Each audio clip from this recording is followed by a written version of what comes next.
ಶ್ರೀ ಗುರುಭ್ಯೋ ನಮಃ. ಹರಿ ಓಂ.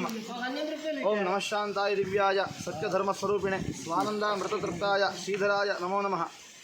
ಇವತ್ತು ಇಲ್ಲಿ ನಾವು ಎಲ್ಲ ನಮ್ಮ ಸ್ನೇಹಿತರಾದ ಆತ್ಮೀಯರು ಎಲ್ಲ ಜೊತೆಗೂಡಿ ಇಲ್ಲ ನಾವು ಬರೋಕ್ಕಿಂತ ಮೊದಲು ಇಲ್ಲೊಂದು ಗೌಡ ಸಮಾಜದವರು ಆತ್ಮೀಯ ಮಿತ್ರರು ಬಂದಿದ್ದಾರೆ. ಎಲ್ಲ ಕೂಡಿ ಇವತ್ತು ಈ ಓರೆ ಶ್ರೀ ಕ್ಷೇತ್ರ ಗೋಪಾಲಕೃಷ್ಣನ ಸನ್ನಿಧಾನದಲ್ಲಿ ಸಮೀಪ ಇರುವಂತಹ ಒಂದು ತೀರ್ಥಕ್ಷೇತ್ರ ಇಲ್ಲಿ ಈಜಾಡ್ಲಿಕ್ಕೆ ನಾವು ಬಂದಿದ್ದೇವೆ, ಸಂತೋಷ ಮಾಡಲಿಕ್ಕೆ ಬಂದಿದ್ದೇವೆ. ಇಲ್ಲಿ ಏನು ಕೇಳಿದ್ರೆ ವಿಶೇಷ, ಭಗವಾನ್ ಶ್ರೀಧರ ಸ್ವಾಮಿಗಳು ಇಲ್ಲಿ ಸುಮಾರು ಸಲ ಭೇಟಿ ಕೊಟ್ಟಿದ್ದಾರೆ. ಇಲ್ಲಿ ಬಂದು ಇಲ್ಲಿ ಅವರ ತಪಸ್ಸು ಮಾಡಿದಂಥ ಗುಹೆಯೂ ಇದೆ ಸ್ವಲ್ಪ ಸಮೀಪದಲ್ಲಿ, ಅಲ್ಲ ತಪಸ್ಸು ಮಾಡಿದ್ದಾರೆ. ಇಲ್ಲೂ ಎಲ್ಲ ಜಾಗದಲ್ಲೂ ತಪಸ್ಸು ಮಾಡಿದ್ದಾರೆ ಅಂತ ವಿಶೇಷವಾದಂಥ ಕ್ಷೇತ್ರ. ಹಾಗೆ ಇಲ್ಲಿ ಈ ತೀರ್ಥ ಕ್ಷೇತ್ರ ಹೇಗುಂಟು ಕೇಳಿದ್ರೆ ಬಹಳ ಜನರಿಗೆ ಇದು ಗೊತ್ತಿಲ್ಲ. ಅಂದರೆ ಎಲೆಮರೆ ಕಾಯಿ ಅಂತ ಇದೆ. ಅಂದರೆ ಈ ಕ್ಷೇತ್ರ ಒಂದು ಬದಿಗೆ ಮೂಲೆಯಲ್ಲಿ ಇರುವುದರಿಂದ, ಗುಡ್ಡದ ಮೇಲೆ ಇರುವುದರಿಂದ ಭಾಳ ಜನರಿಗೆ ಗೊತ್ತಿಲ್ಲ. ಆದಷ್ಟು ಬೇಗ ಎಲ್ಲಿ ಒಂದು ಈ ಗುಡ್ಡದ ಕೆಳಗೆ ಅಲ್ಲಿ ಆ ಮೇನ್ ಹೈವೇ ಉಂಟಲ್ವ, ಆ ಹೈವೇ ರಸ್ತೆಯಲ್ಲಿ ಒಂದು ಎಲ್ಲರೂ ಕೂಡಿ ಒಂದು ಸರಿಯಾದಂತಹ ಒಂದು ಬೋರ್ಡನ್ನು ವ್ಯವಸ್ಥೆ ಮಾಡಬೇಕು. ಗೋರೆ ಶ್ರೀ ಕ್ಷೇತ್ರ ಹೇಳಿ ನಾಮಫಲಕ ಹೇಳುವಂಥದ್ದು ಹಾಕ್ಸ್ಬೇಕು. ಈಜಾಡ್ಲಿಕ್ಕೆ ಒಂದು ವಿಶಾಲವಾದಂತಹ ಈಜುಕೊಳ ಹೇಳುವಂಥದ್ದು ಅದೇ. ಅಲ್ಲಿ ಸುಮಾರು ಜನ ಬರಬೇಕು, ಬಂದು ಖುಷಿ ಅನುಭವಿಸಿ ಒಂದು ಒಳ್ಳೆ ಸಮಯ ಟೈಮ್ ಪಾಸ್ ಮಾಡ್ಲಿಕ್ಕೆ ಬಹಳ ಅನುಕೂಲಕರವಾದಂತಹ ಒಂದು ಜಾಗ.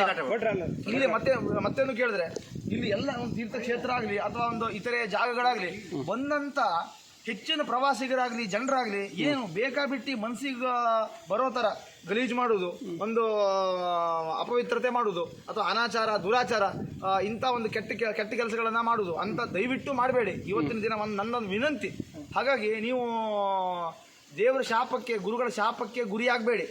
ಹಾಗಾಗಿ ಇದ್ರ ಬಗ್ಗೆ ಒಂದು ಹೆಚ್ಚಿನ ಒಂದು ಜವಾಬ್ದಾರಿಯನ್ನು ನಾವೆಲ್ಲ ನಮ್ಮ ಸನಾತನ ಹಿಂದೂ ಸಮಾಜದವರು ತಗೊಳ್ಬೇಕು.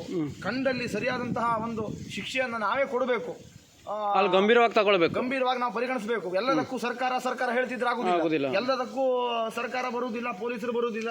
ಪೊಲೀಸರು ಎಲ್ಲ ಜಾಗದಲ್ಲೂ ಎಲ್ಲ ಸಮಯದಲ್ಲೂ ನಿಂತ್ಕೊಂಡಿರುವುದಿಲ್ಲ. ನಾವು ಹೋದಾಗ ನಮಗೆ ಎಲ್ಲಿ ಅನ್ಯಾಯ ಕಂಡಿತು, ಅಸತ್ಯ ಕಂಡಿತು, ಅದ್ರ ಬಗ್ಗೆ ನಾವು ಧ್ವನಿ ಎತ್ತಬೇಕು. ನಮ್ಗೆಂತ ಕೇಳಿ ನಾವು ವಿಚಾರ ಮಾಡುವುದಿಲ್ಲ. ಹಾಗೆ ಮಾಡ್ತಾ ಹೋದ್ರೆ ಪ್ರತಿಯೊಬ್ಬರು ಹಾಗೆ ಮಾತಾಡ್ತಾರೆ, ಪ್ರತಿಯೊಬ್ಬರಿಗೂ ಹಾಗೆ ಅನಿಸ್ತದೆ, ಆಗುದಾಗ್ತಾ ಇರ್ತದೆ. ನಾವು ಕಣ್ಣಿದ್ದು ಕುರುಡರಾಗ್ತೇವೆ. ಅಂತ ಒಂದು ನಾವು ಅಂತ ಜನ ಆಗ್ಬಾರ್ದು. ನಾವು ಧರ್ಮವನ್ನು ನಾವು ಕಾಪಾಡಬೇಕು. ಧರ್ಮ ರಕ್ಷಿತ. ನಾವು ಧರ್ಮವನ್ನು ಕಾಪಾಡಿದಾಗ ಮಾತ್ರ ಧರ್ಮ ನಮ್ಮನ್ನು ಕಾಪಾಡ್ತದೆ. ಸುಮ್ಮನೆ ನಾನು ಹಿಂದೂ ಧರ್ಮದವ, ನಮ್ಮದು ಸನಾತನ ಧರ್ಮ ನಮ್ಮನ್ನು ಕಾಪಾಡೋದಿಲ್ಲ, ದೇವರು ಬರಲಿಲ್ಲ ಅಂದ್ರೆ ಅದೆಲ್ಲ ಮಾತಲ್ಲ. ದೇವರು ಹೀಗೆ ನಮ್ಮ ಈ ಕಣ್ಣಿಗೆ ಬಂದು ಪ್ರತ್ಯಕ್ಷನಾಗಿ ಬಂದು ಯಾವುದೂ ಕೆಲಸ ಮಾಡಿಬಿಡುವುದಿಲ್ಲ ಅಥವಾ ಕಾಪಾಡೋದಿಲ್ಲ. ನಮ್ಮ ದೇವರು ಅಂದ್ರೆ ಏನು, ಎಲ್ಲ ಕಡೆನೂ ಇದ್ದಾನೆ, ನಮ್ಮ ಅಂತರಂಗದಲ್ಲಿ ಇದ್ದಾನೆ. ಯಾವುದೊಂದು ರೂಪದಲ್ಲಿ ಕಾಯ್ತಾನೆ, ಯಾವುದೊಂದು ರೂಪದಲ್ಲಿ ಕಾಯ್ತಾನೆ. ದೇವ್ರ ನಿರಾಕಾರ ಸ್ವರೂಪ ಅಂತ ಭಗವಂತನನ್ನ ನಾವು ವಿಶೇಷವಾಗಿ ಭಕ್ತಿ ಭಾವ ಹೇಳುವಂತ ತೋರ್ಬೇಕು. ಇಷ್ಟು ಹೇಳಿ ನನ್ನ ಮಾತನ್ನ ಇನ್ನೊಂದು ಈಜಾಡ್ಲಿಕ್ಕೂ ಒಳ್ಳೆ ಹಂಗೆ ಕಲಿಸಿ ಈಜಾಡ್ಲಿಕ್ಕೆ ಬರ್ತಿದ್ದು ಉತ್ತಮ ಜಾಗ. ಅವನು ಹೊಸದಾಗಿ ಬರುವಂತಹ ಏನು ಜನರಿಗೆ ಈಜು ಕಲಿಬೇಕು ಅಂತವ್ರಿಗೂ ಕೂಡ ಒಂದು ಒಳ್ಳೆ ಹೇಳುವಂತದ್ದು ಜಾಗ ಅದೇ, ಒಳ್ಳೆ ವ್ಯವಸ್ಥೆ ಇದೆ.